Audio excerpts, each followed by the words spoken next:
Okay, so for those of you that don't know me, I've met a lot of you. I'm J.D. Allen.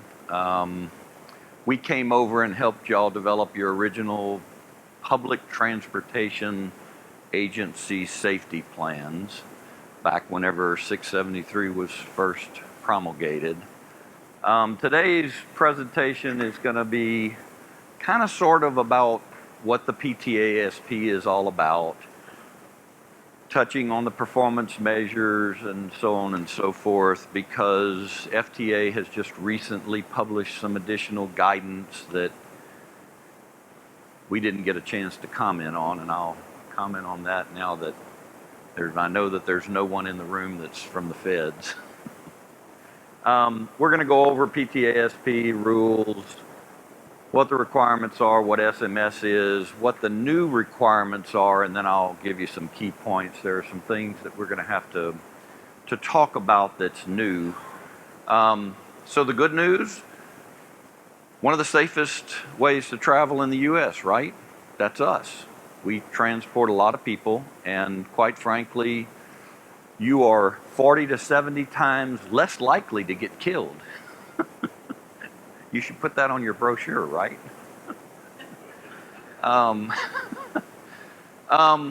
But here's the problem. One, we have more chance for catastrophic events. I mean, we carry a bunch of people.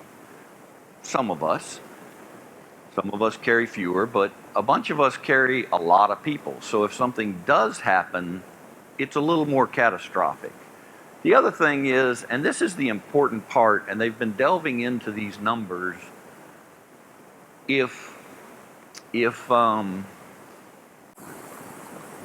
look at all of the death rates, the accident rates, and all of that, we've been kind of steady for the last several decades, whereas most other modes have been dropping in the rate and total number of their accidents, which means that their safety numbers have been getting better and better, and ours have not.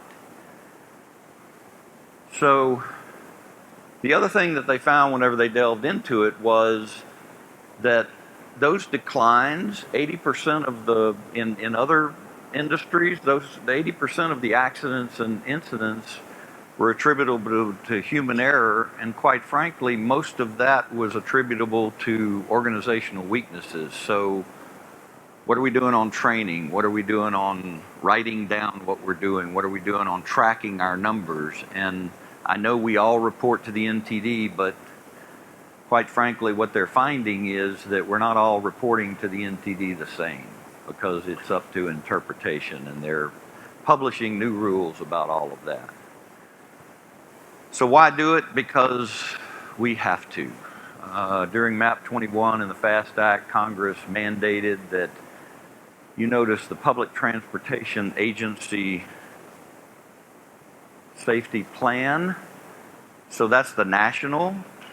Congress promulgated this during the acts, and then during follow-on rulemaking, FTA said in 670 that we were going to create this national program, and then they created this national plan, and I'll talk about that in a minute too. But the final rule for the PTASP is 49 CFR Part 673, and it requires all public transit agencies to set targets for performance measures according to the national safety plan. So they did a program, which was a rulemaking, and then they did a follow-on plan, and in the rulemaking they said we're going to adopt SMS as our national program for safety across the U.S., and then they adopted a plan where they're going to give us updates. They're going to publish new things associated with performance indicators and things like that. So one of the other things that you have to do is make targets available to states and MPOs to aid in their planning. So that's where they come in.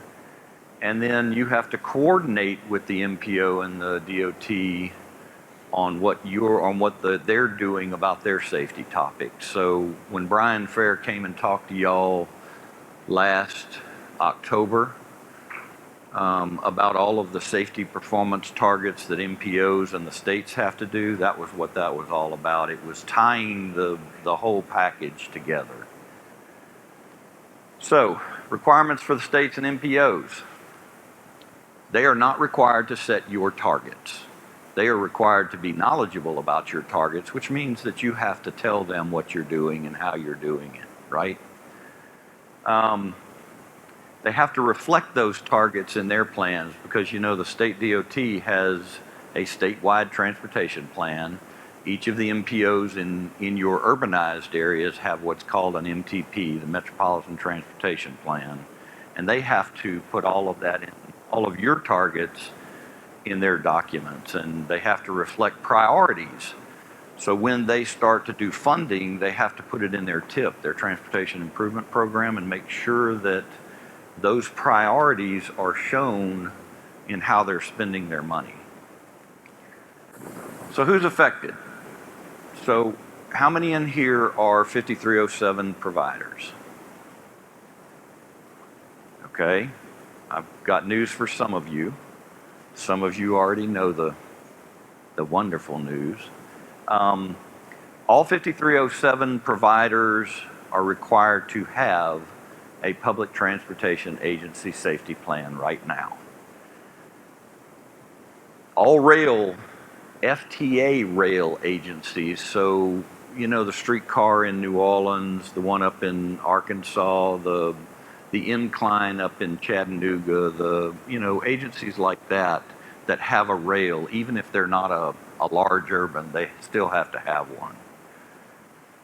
Here's the important part. All of you that are 5310 and 5311 providers, raise your hand.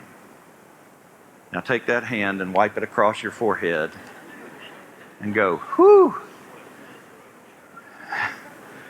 Now don't get too comfortable with that because there has never been, in my experience, which by the way I've been doing this for 31 years, and by the way I've been married for 33, so you see that correlation between responsible, professional, and responsibility.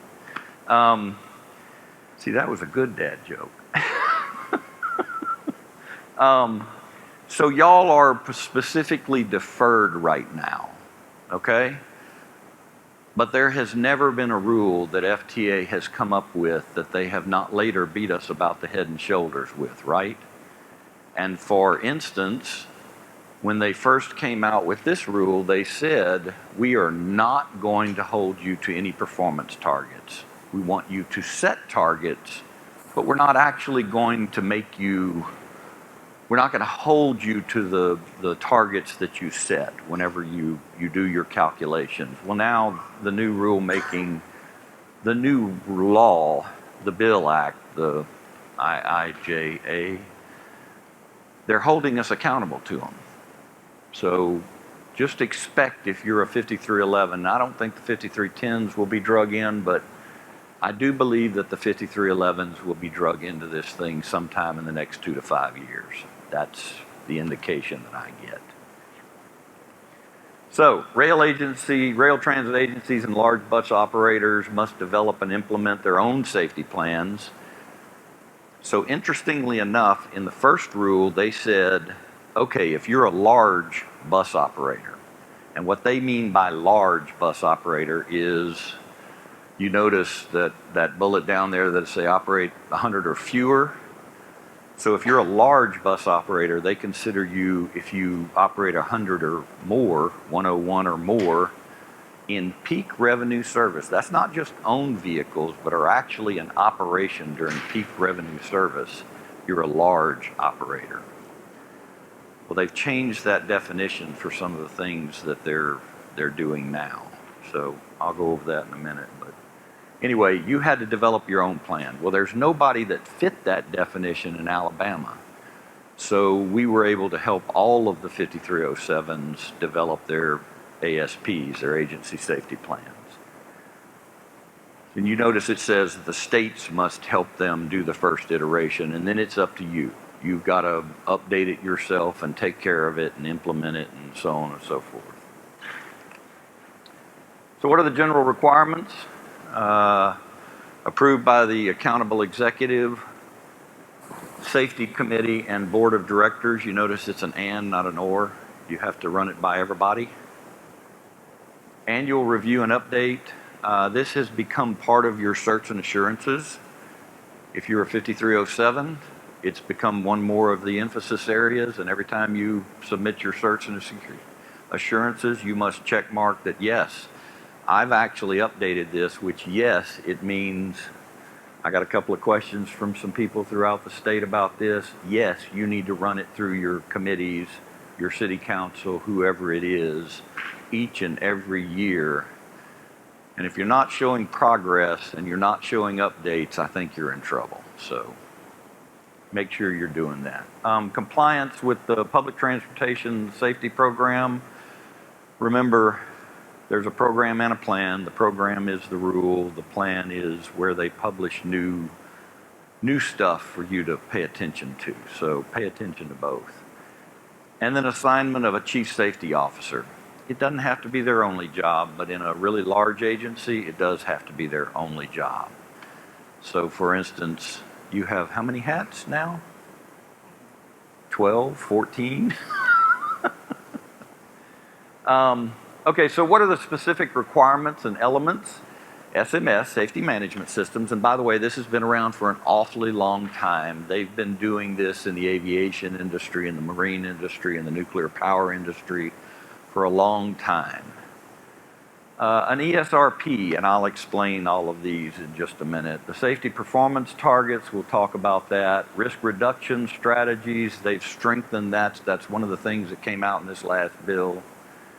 And then emergency preparedness plan, but only if you're a rail agency, okay? So what is SMS? So you got a football team, right? And you got management, you got the coaches, and you got the players.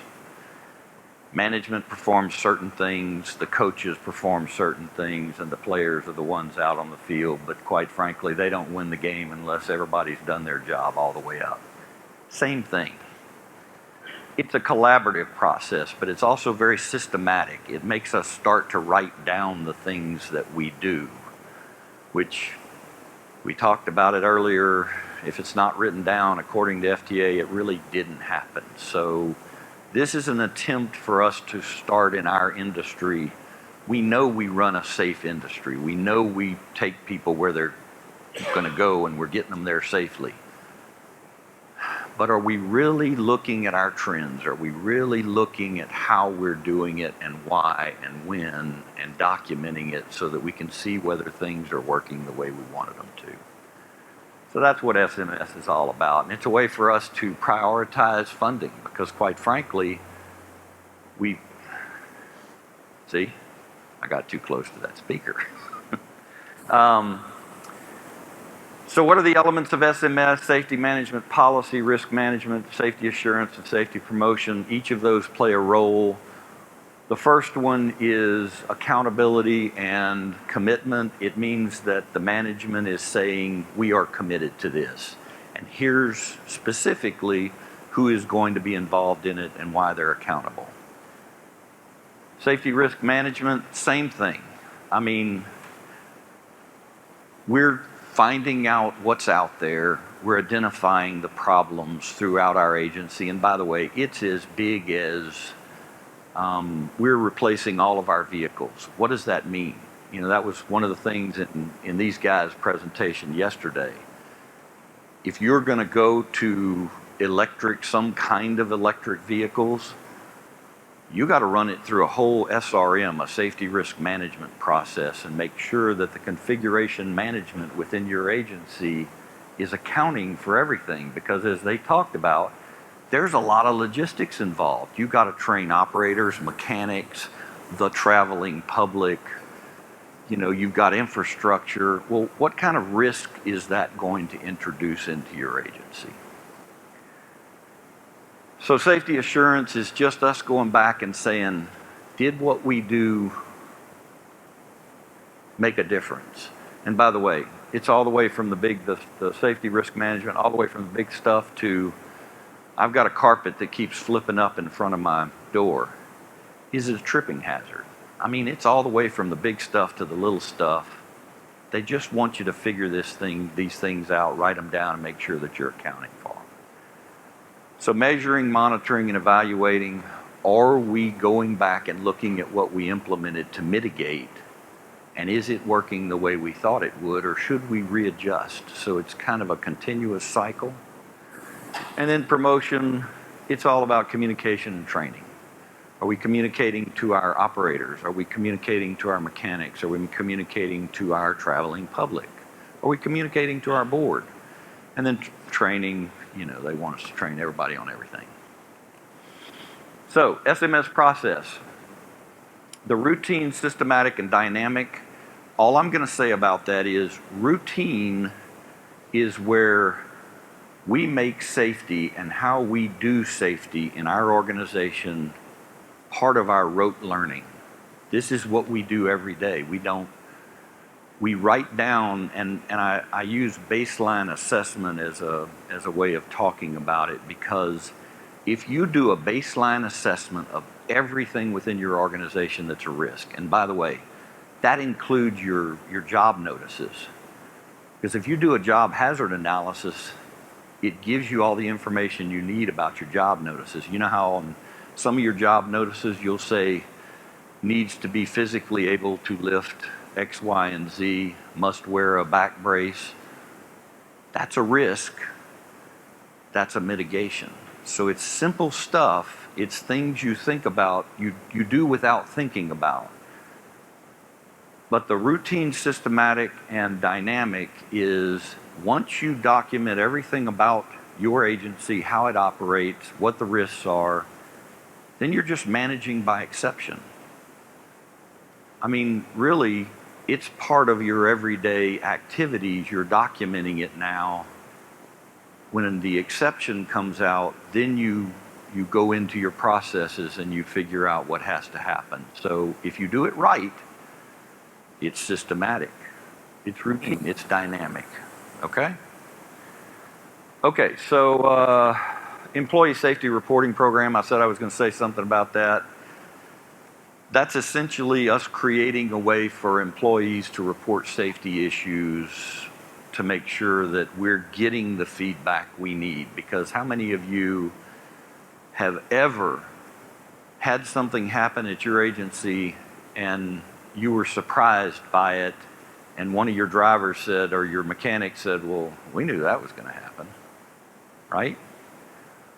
Well, this is a way for us to document the fact that we're providing our employees a way to give us that input, and we need to make sure we protect them, not to the nth degree, because I was in a FTA workshop on this, and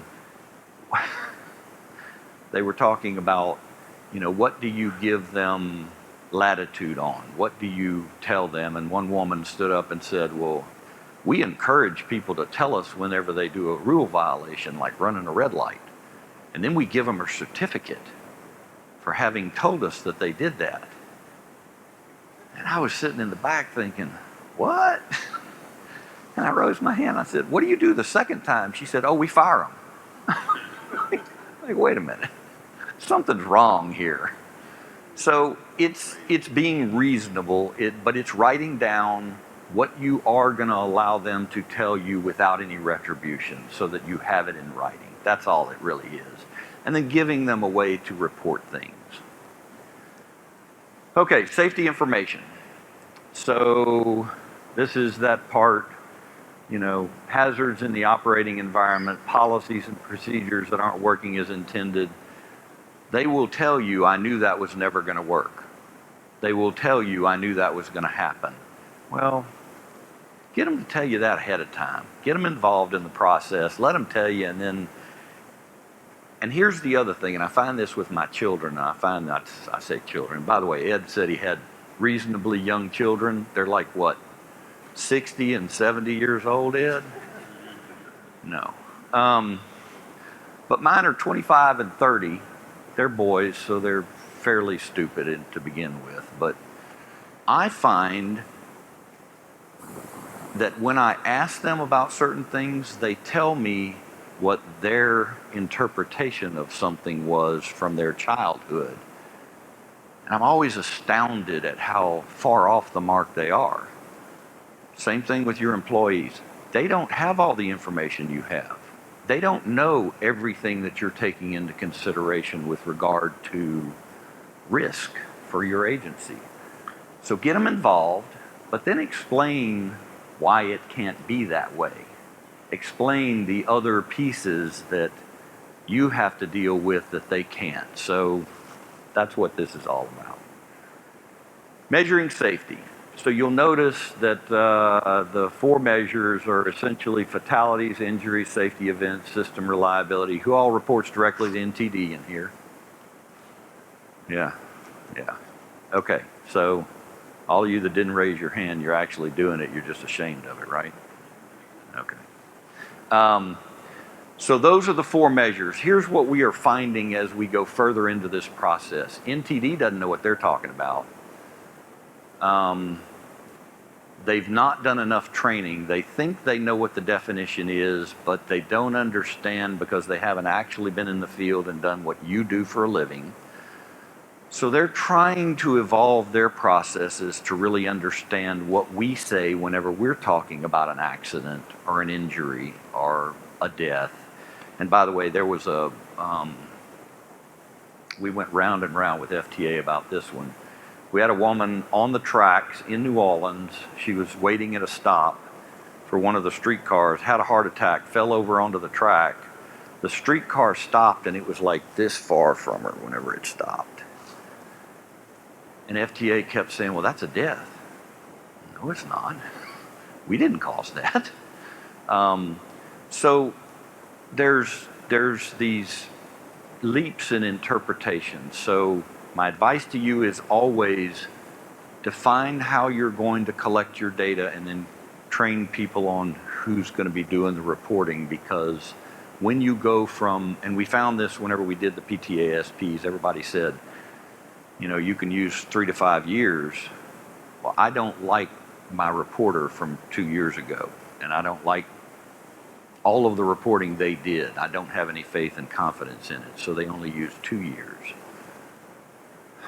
Develop your methodology, stick with it, train the next person. That's all about succession planning, right?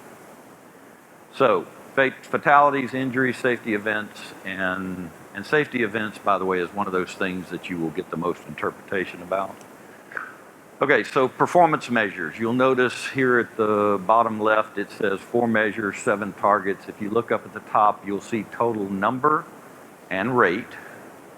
So that's 2 targets, 1 measure. So that's the 4 measures, 7 targets. So fatalities, injuries, safety events, system reliability. System reliability is 1. So you've got 2, 4, 6, 7, 4. The thing is, you divide all of this by your mean distance traveled. So that's where you get those. And for those of you that went through the PTASP process with us, we gave you a spreadsheet. We continue to work with you on the spreadsheet because it's not always intuitive, but we're going to continue to help you in whatever way you need. So just give us a call, because Ed will be happy to help you. My boys say I'm really good at delegating these days. So the Bill Act, or the IIJA, I think? Yeah. So the Bill Act, what's new? Well, there's 1 new requirement for all agencies.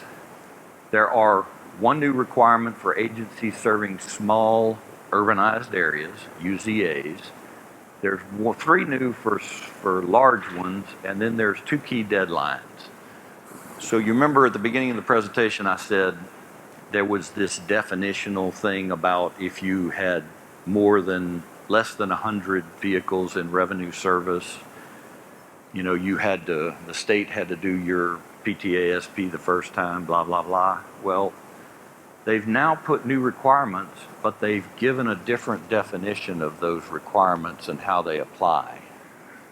So, all agencies, because of COVID, everybody has to put something in there about how they're going to protect their employees, their equipment, their passengers from infectious disease. That's pretty easy.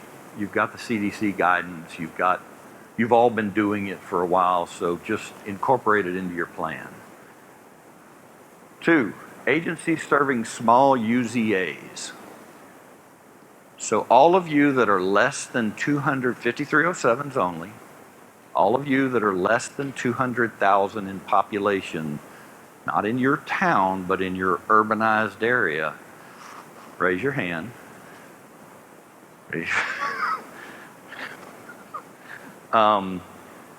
This applies to y'all. So here's the thing. All you got to do is say that you're developing it in cooperation with frontline employees. And you got to show how you're doing that. And you got to do it by December 31st for this update. So pay attention. Make sure you do that. I recommend you talk about how you're going to do that in a SOP or something, or in your document, and just say, here's what we did and here's how we incorporated their feedback, blah, blah, blah. Okay? For all of you that are large urbanized areas, Huntsville, Birmingham, heck, I think Bratz is over 200,000. They're not, but it's the urbanized area, not just. So I think they may be included. I'm not sure, but Mobile, Montgomery, all of those urbanized areas are over 200,000 in population. So this is a big deal. Establish a safety committee, which most of you have already done, right? But now that safety committee has to be 50% management and 50% frontline, which means that each one of you that has a union, and they talk specifically about this in the legislation, that you can go through your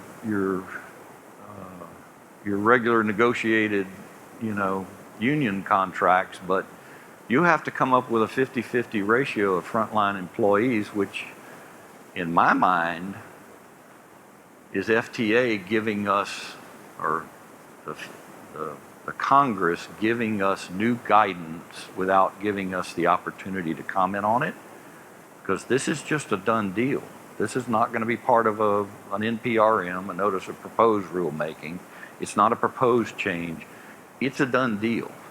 But they've just given the unions a bargaining chip, a huge bargaining chip, because they are now, if your frontline employees are all union, they've got 50% membership on your safety committee, and they can approve the safety. They have to approve the safety plan, the ASP. So I have a recommendation for you there, and I'll give it to you in just a minute. Include risk reduction program in the ASP. Oh, and by the way, this change in the safety committee has to happen before the end of July this year. You have to go back and start doing that right now. The risk reduction program, that's where they're developing. You notice on that slide that I had back here where I was talking about this, you noticed at the bottom, risk reduction not yet required. That's one of the few things where FTA said you don't have to do this until we publish guidance. They're not going to publish guidance for another year and a half. So, hang out, wait. And then include de-escalation training for operators and maintenance personnel. There's a lot of places you can get that de-escalation training. One place is, and we'll make sure that we include, Ed, a link to that training on the TSI site, because there are videos that you can use to show people this de-escalation training. Okay, so key points. MPOs and states should be aware of what you're doing. MPOs and states must reflect what you're doing in their planning. MPOs should link investments in their TIP to achieve those targets, so they are supposed to be your partner and help you with what you're trying to accomplish. Safety performance measures and targets reviews are part of the FTA triennial review. So like I said, if you're going through a triennial, the first time after you've adopted a PTASP, the feds have said that they will only give you recommendations. They will not have no findings, because in the rule it says 3 to 5 years you have to implement SMS and do all of this. Well, that's their commitment to it. The second time you have a triennial, they're going to give you findings, and it's going to be just like every other emphasis area. They're going to have somebody talking to you about it. All public transportation providers must have a PTASP with safety performance targets. They got to coordinate with the DOT and MPO agencies. So each year you're supposed to be sending your numbers to your MPO and the state. Make sure you're doing that, you're accounting for it, and you're keeping evidence of it. And PTASP must be reviewed annually. If you're not doing that, you can't officially sign your certs and assurances. So you gotta be doing it every year. And then the performance targets in the PTASP must be made available to the MPOs and states to aid in their planning process. That's it. I do have one recommendation for each of you that have to comply with the 50-50 thing on the safety committee, and I was talking to John about this at our table this morning. We, like Ed said, we oversee for the state, how the RTA in New Orleans is implementing their safety program for the streetcars only. We do that in Arkansas. We do it at a couple of places in Texas. We also y'all don't have any rail right now, but I know that Huntsville is talking about it. The MPO still is, right? Yeah. There's a lot involved, man. But my recommendation for you for that 50-50 thing, write an SOP that is specifically geared toward your safety committee. Say exactly how you're going to come up with the membership, and then here's the important part. This is not in my slides. Make sure that you come up with either your own checklist.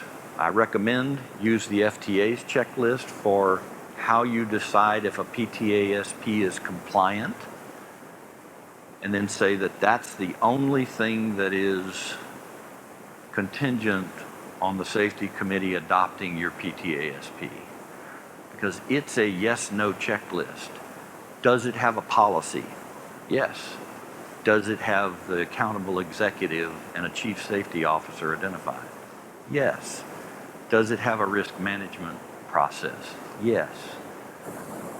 This at least gives you the opportunity to maybe be able to fend off a union representative trying to hold you hostage for your PTASP, because quite frankly, what it says in the law is that if they don't adopt it, you have to spend X amount of your money next year on safety projects.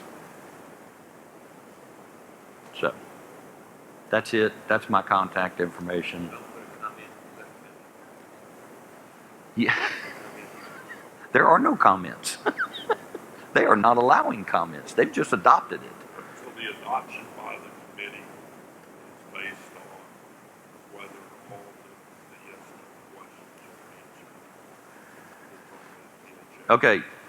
John just asked, is your adoption of your ASP by the safety committee based on the yes/no answers? Yes. My advice is come up with a process that is very hard to sidestep. Yeah. Come up with a process that says that my ASP is adopted by the safety committee if this checklist is met. It's the only way that I think you're going to be able to sidestep some of the issues that FTA has created for us. So, other questions? Any 5311s that have burning questions that they just... 2 to 5 years, y'all. Okay? All right, well, thank you, JD.